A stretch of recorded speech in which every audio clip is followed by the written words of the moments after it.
อุ้ยวายดิเนี่ยต้องก้นตาก้นเลยอีกทีละนี่จะมาลังเรียนกันนี้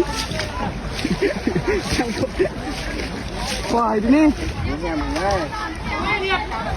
อุ้ย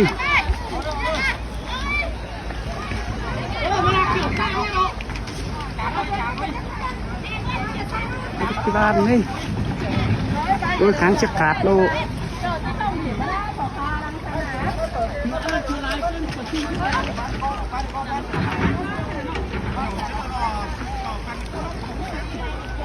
มาข่าวกันได้ผมเนาะเซอร์ฮะอุ้ยฝ่ายนี้สตอดกุ่นนี่